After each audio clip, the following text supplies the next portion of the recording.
Seru, Oke, dimulai dari sejarahnya dulu nih. Tramadol itu apa? Oke, tramadol itu adalah obat, Mas Ginan, yang memang dipakai oleh dokter sebenarnya sebagai obat analgetik. Analgetik itu obat anti nyeri yang dipakai memang kalau tramadol ini dipakai untuk nyeri sedang sampai berat. Berarti bukan nyeri karena jatuh dari sepeda terus pakai tramadol gitu, bukan. Ya, terus kesikut sedikit pakai tramadol enggak. Kalau kesikut sedikit atau jatuh sedikit, obatnya ada obat yang biasa kita pakai asamefenamat misalnya, paracetamol. Kalau ini obat yang dikhususkan untuk nyeri sedang sampai berat. Ya, obat ini tuh gimana sih mekanisme kerjanya kok bisa khusus untuk nyeri sedang sampai berat? Nah, obat ini tuh dimasukkan ke dalam golongan opioid sebenarnya. Jadi analgetik itu, obat anti nyeri itu dibagi jadi dua, Mas Gina. Obat yang bekerja di otak dan obat yang bekerja di perifer. Perifer itu artinya di bagian tepi. Ya, yang di bagian tepi itu untuk yang nyeri-nyeri ringan. Nah, kalau yang kerjanya di otak itu untuk nyeri sedang sampai berat. Gimana cara kerjanya? Dia menekan rasa sakit di otak.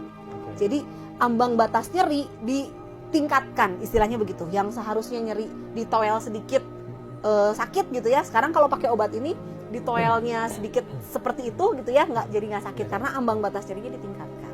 Begitu. Jadi fungsinya tramadol ini ya. Fungsinya adalah sebagai obat analgetik yang kerjanya di otak yang dapat menekan rasa sakit dari otak gitu. Jadi yang diaturnya itu rasa nyeri di otak.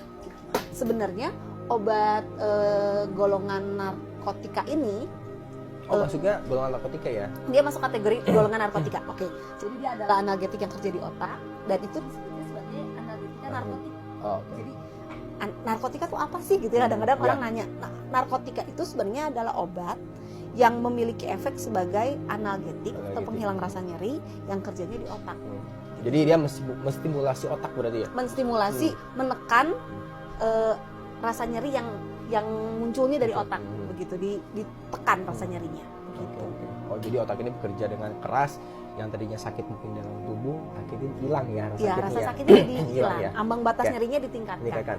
Tapi ini kita ngomong simpelnya aja ya. Sakit apa sih biasanya yang dirasakan yang bisa? Misalnya sakit nih di badan seperti apa gitu. Teh yang mungkin bisa yang perlu pakai obat ini. Pakai tramadol ini. Biasanya orang-orang yang baru dioperasi misalnya. Ya. Baru ya operasi cabut gigi yang parah gitu ya, terus tramadol misalnya operasi baru ya operasi lah bedah ya, tindakan bedah, atau misalnya nyeri akibat kanker. Nah itu dikasihnya ya obat-obat anti nyeri narkotika ini. Gitu. Tapi dengan pengawasan dari dokter yang meresepkan kan, karena ini nyeri sedang sampai nyeri berat. Jadi ini memang obat analgetik sih, analgetik yang kerjanya ya. Tapi kalau baca-baca sedikit ya Teh ya, sebelum tadi ngomong sama Teh, ternyata tramadol ini turunan dari opium, benar nggak? Ya, semua obat dari analgetik narkotika disebutnya kan golongan opioid. Nah itu kenapa disebut golongan opioid? Karena memang kerjanya di reseptor opioid. Yang pertama kalinya itu adalah opium. Opium itu buah dari tanaman namanya Papaver somniferum, begitu ya namanya. Hafal loh. Iya dong, gimana? Papaver somniferum. Ya gitu ya. Itu karena kemarin baca. Langsung ingat ya.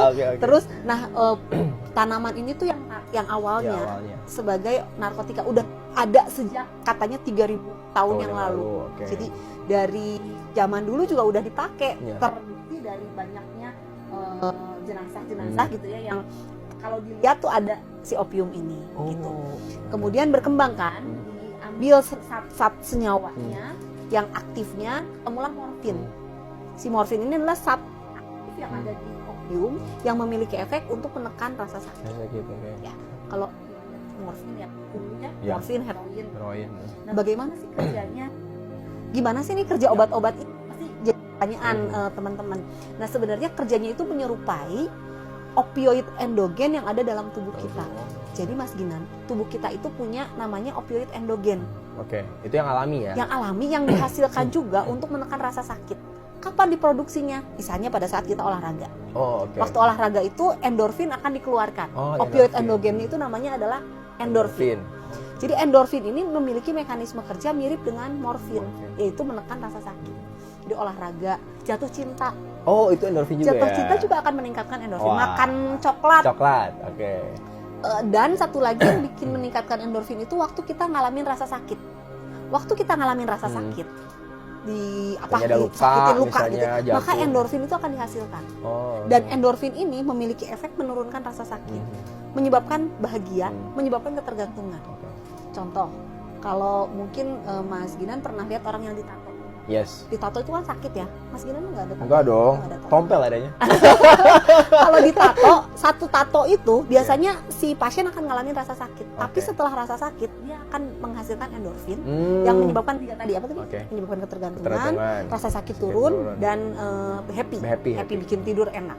Maka si pasien atau si orang yang ngalamin ditato, sekali ditato, besoknya pengen lagi. Tato lagi, oh sampai akhirnya penuh seluruh tubuhnya tato. Kenapa? Karena si tato ini memang meningkatkan endorfin, menyebabkan yang tadi rasa ketergantungan dan seterusnya. Sekali lagi, di dalam tubuh kita sebenarnya ada yang namanya opioid endogen, namanya endorfin, yang mekanisme kerjanya menyerupai dengan morfin. Nah, morfin kemudian diturunkan. Sederhana, efek sampingnya diturunkan. Tramadol ini. Mungkin kita pernah dengar heroin. Heroin itu akhirnya turun sekarang tramadol. Tramadol itu sebenarnya senyawa sintetik. Cucunya berarti ini apa? Cucunya mungkin cicit. Yang sebenarnya mah gitu ya, nih obatnya sebenarnya mah paling aman dibandingkan dengan narkotika yang lain gitu. Sebenarnya. Tapi kan tetap aja karena kerjanya di otak bisa menyebabkan ketergantungan ya. Atau mungkin ya tadi sakau mungkin. Betul, mungkin efek sampingnya sakau gitu ya. Berarti tramadol ini kalau boleh tahu ini dijual bebas. Obat tramadol. Jenis obat patennya mereknya banyak berarti ya? Iya, tramadol itu saat aktif ya. Nama jadi ada generiknya, ada nama patennya gitu. Nama patennya ya dari perusahaan-perusahaan dia bikin nama masing-masing. Ada generiknya. Tadi pertanyaan dijual bebas atau enggak ya? Nah, obat ini tidak dijual bebas sebenarnya, Mas. Sebenarnya. Ya. Dia dimasukkan dalam kategori kalau di peraturan perundang-undangan dimasukkan dalam kategori obat-obat tertentu. Ada kalimat ujungnya sebenarnya obat-obat tertentu yang sering disalahgunakan. Kalimat itu ada 6 obat-obat tertentu. Tramadol, trihexyphenidyl yang nanti kita bahas juga, kemudian haloperidol, chlorpromazine, amitriptilin sama dextromethorphan. Itu 6 obat yang sering disalahgunakan. Sehingga masuk kategori obat-obat tertentu. Sudah diatur sebenarnya sama pemerintah. Si obat ini kalau mau pesen harus dengan tanda tangan apoteker penanggung jawab. Belinya harus dengan resep dokter. Sebenarnya sudah diatur. Sebenarnya. Cuman berarti ada bocor nih. Ada kebocoran yang menyebabkan si obat ini bisa sampai dijual beli bebas, dipakai sama anak-anak yang pakai gitu, gimana ceritanya gitu ya, sampai akhirnya bisa dijual beli secara bebas gitu. Ada kebocoran, kita harus cari nih pemerintah aja lah yang suruh nyari. Tuh coba ya, bener nggak ya, ini berarti tramadol ini emang bebas ya, cuman harus ada tadi resep dokter, ada juga tanda tangan apoteker ya. Jadi sebenarnya nggak dijual beli bebas, harus dengan resep dokter ya. Tapi maksudnya bisa dicari di apotek ya. Bisa dicari di apotek. Tapi tadi di garis bawahi harus ada resep dokternya. Betul. Berarti di sini juga banyak ini ya, banyak orang yang bertanggung jawab nih di sini ya, dari kalau dokter, ada yang regulasinya ya, apotek juga harus lebih. Dokter harus ngeresepin, apotek harus jualnya cuma dengan resep dokter, jadi nggak bisa sembarangan ya.